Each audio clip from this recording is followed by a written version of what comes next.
मेरा ये सवाल भंवर साहब से है। मैं उस लम्हे को जानना चाहती हूँ जिस लम्हे आपने ये सोचा कि आप अब तक जो कर रहे थे उसमें कुछ गलत था। वो खुद ही राष्ट्रीय घोषित कर दिया उन्होंने, और पता नहीं राष्ट्रीय क्यों है, क्योंकि राष्ट्रीय थे तो सारी जाति समाज के लोग, सभी धर्मों के लोग उसमें होने चाहिए। केवल हिंदुओं का संगठन बनाना और उसको राष्ट्रीय कहना, ये उनकी उस समय की राजनीति से चीजें शुरू होती है। और बीच बीच में वो कहते रहते हैं कि सारा देश के जो लोग हैं वो सब हिंदू ही हैं। 136 करोड़ हिंदू की बात अभी भी उन्होंने कही, भागवत जी ने। अब वो 136 करोड़ हिंदुओं में हमारे राजस्थान में एक साथी, आपने फिरोज खान का नाम सुना होगा, BHU में जो पढ़ा रहे थे। फिरोज खान का परिवार 3 पीढ़ियों से मोहम्मदी हिंदू है। मैं मोहम्मदी सब हिंदू इसलिए इस्तेमाल कर रहा हूं क्योंकि वो कहते हैं कि मुसलमान जो हैं वो भी उनकी 136 करोड़ में हिंदू हैं और वो मोहम्मदी हिंदू हैं। और वो जो परिवार है वो 3 पीढ़ियों से कृष्ण के भजन गा रहा है। ऐसे मोहम्मदी हिंदू का संस्कृत पढ़ाना आपको बर्दाश्त नहीं हुआ तो आप कैसे राष्ट्रीय हैं और क्या राष्ट्रभक्त हैं और कौन सा राष्ट्र बनाएंगे, ये सवाल हमको जरूर पूछना चाहिए। आपने जो कहा वो कौन सा लम्हा था, उस लम्हे के आने में कई सारी चीजें हैं। मैं तो प्रचारक बनना चाहता था, लेकिन मुझे कहा गया है कि हमें प्रचारक चाहिए, विचारक नहीं चाहिए। तो इसलिए मैं गलती से इधर आपके बीच में हूं, नहीं तो हो सकता है कि अभी आपके खिलाफ मैं भी पता नहीं क्या क्या लिख रहा होता, कुछ कह रहा होता। लेकिन उससे भी ज्यादा बड़ी चीजें जो हुई, और उसको मैंने तफसील से अपनी किताब में लिखा है। बाहर किताब भी है, आप उसको विज्ञापन नहीं समझे, लेकिन आप ले सकते हैं वहाँ से।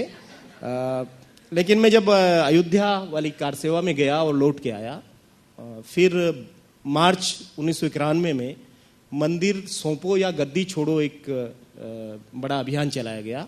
और मैं जिस जिले से आता हूँ, भीलवाड़ा से, वहाँ पर भी एक बड़ी रैली हमने निकाली। और उस रैली का समय और नमाज का समय एक था, और उस रैली को गुजरना था एक मस्जिद के नीचे से होकर के।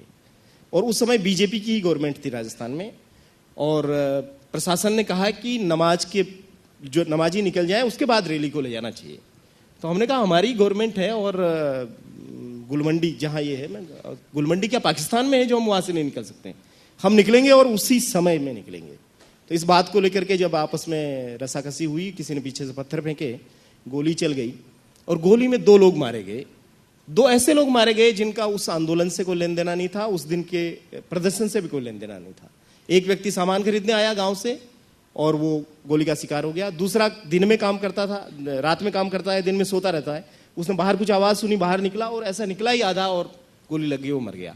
लेकिन संयोग से दोनों हिंदू थे इसलिए शहीद हो गए। मुसलमान होते तो ढेर हो जाते वो। तो फिर उनका एक अस्थि कलश निकाला गया। अस्थि कलश हमारे गांव में भी आया। सारे जो अस्थि कलश के साथ लोग थे उनका भोजन मेरे घर में बनाया गया। और उस भोजन को, मेरे पिता तो बहुत एंटी RSS व्यक्ति हैं, उन्होंने कभी मेरा RSS में जाना पसंद नहीं किया, लेकिन मेरे को लगता था कि ये कांग्रेसी है और ये देशद्रोही हैं, इसलिए ये मेरे को जाने से रोकते हैं। तो जब मैंने उनको कहा कि भाई यहाँ खाना खाएंगे, उन्होंने कहा कभी नहीं खाएंगे, मुझे पता है। मैंने कहा आप जानते ही नहीं हमारे संघ के बारे में, हमारे यहाँ तो बिल्कुल नहीं चलता है ऐसा जातिवादी, हम सबके यहाँ खाते हैं, सबके यहाँ जाते हैं। उन्होंने कहा बहुत बढ़िया, मुझे भी खुशी होगी, बनाओ। तो खाना बनाया गया और ये अस्थि कलश यात्रा गाँव में आई, भाषण वासन हुए, 9 साढ़े 9 बजे रात तक कार्यक्रम चला। फिर हमने कहा कि भोजन ग्रहण कीजिए। तो उनमें से एक सेवा भारती के जो जिलाध्यक्ष थे नंदलाल, वो मुझे एक तरफ ले गए और मुझे कहा कि बंधु आप तो समझते हैं कि अभी अपना हिंदू समाज इतना समरस नहीं हुआ है, तो हम तो खा लेंगे आपके यहाँ, हम तो कभी भी खा सकते हैं, आपके साथ एक थाली में खा सकते हैं, लेकिन ये जो साधु संत आए हैं इनको थोड़ा संकट रहेगा, तो आप ऐसा कीजिए कि पैक करके दे दीजिए खाने को। तो मेरे लिए बहुत शॉकिंग था, क्योंकि मैं तो अयोध्या में मरने के लिए चला गया, लेकिन वो मेरे घर में खाना खाने के लिए भी तैयार नहीं थे।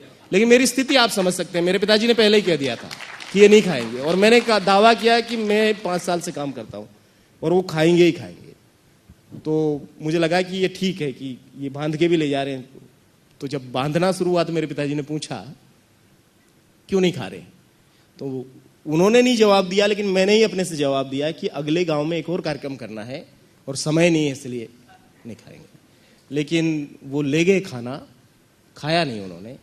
वहाँ एक वैद्य राम स्वरूप शर्मा के घर में उन्होंने रात 10 बजे पहुँच करके खाना बनवाया।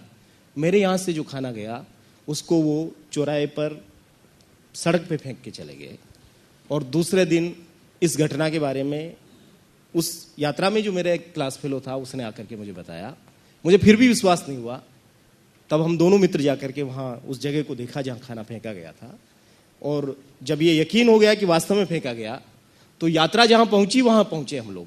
और मैंने ये सवाल पूछा कि आपने पहली बात तो मेरे यहाँ खाया नहीं, पैक करके ले गए, और पैक करके ले जाने के बाद आपने फेंक दिया। तो उन्होंने कहा कि आप बहुत छोटी सी बात को बड़ी बना रहे हैं। खाना फेंका नहीं गया था, जीप में पीछे बैठे हुए साथियों के हाथ में था, गाड़ी टर्न पे मुड़ी, हाथ से छूट गया खाना, अब गिरा हुआ खाना खाएंगे क्या हम लोग? तो इतने गिरे हुए नहीं थे, या थे अब आप समझ सकते हैं। लेकिन वो खाना जिस दिन गिरा या खाना जिस दिन उन्होंने फेंका, उस दिन उन्होंने मुझे भी फेंक दिया, और उसके बाद मैं आप लोगों के साथ